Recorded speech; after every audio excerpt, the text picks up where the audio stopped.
Aber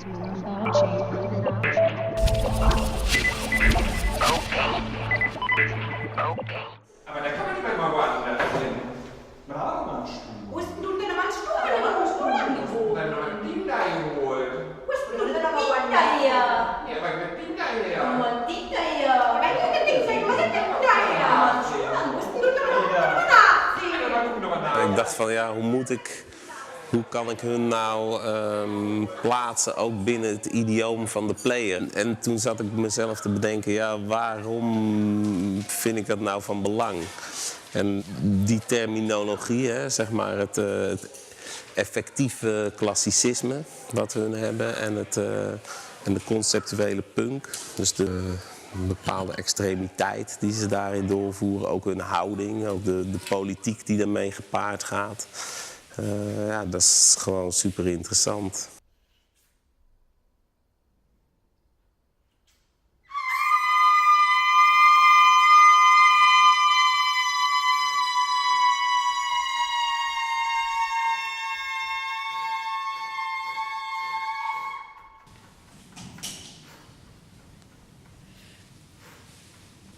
You mean if we take situations which could have place every day, okay, perhaps in a family, and the inner voice, which isn't heard, usually, we make public.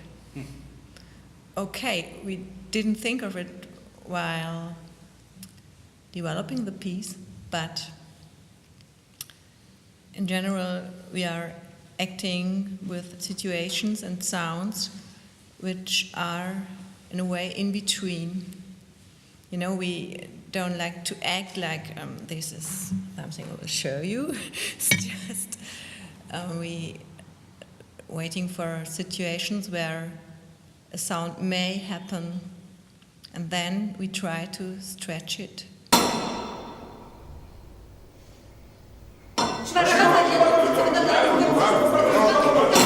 I think one thing is that this kind of interest in everyday objects, materials, and how it sounds, and how you can kind of use different levels, so to use it like in a everyday action, but then to move it like you touch an instrument.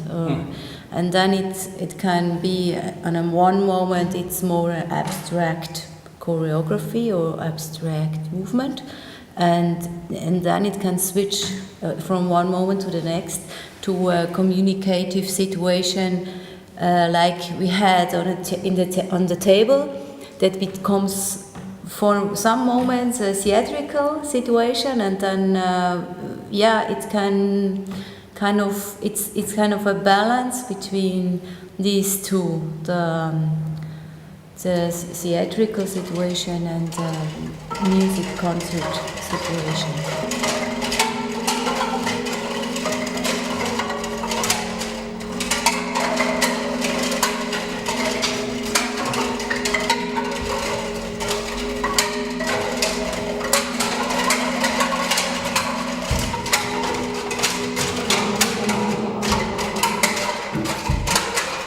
Piece from a composer from Dieter Schnebel, and it's a piece which is related to our work and many points, because it's very basic about using voice, and it's very open in the structure, and the performer is always composer at the same time, and we did different versions in all these years.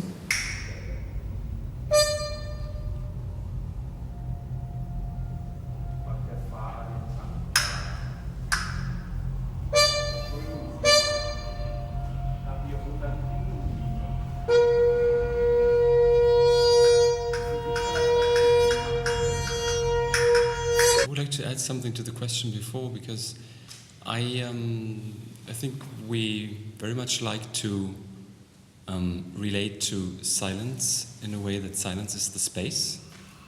So we send our voices and our sounds into the space, into the silent space. So that's maybe what gives you the impression of sending something from inside out, but it's like the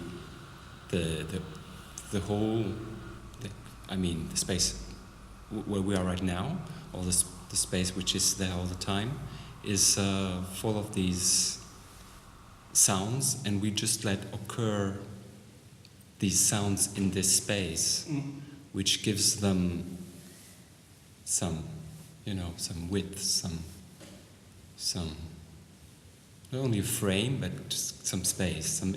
Gives them inner space, because we send them to the outer, we relate them to the outer space.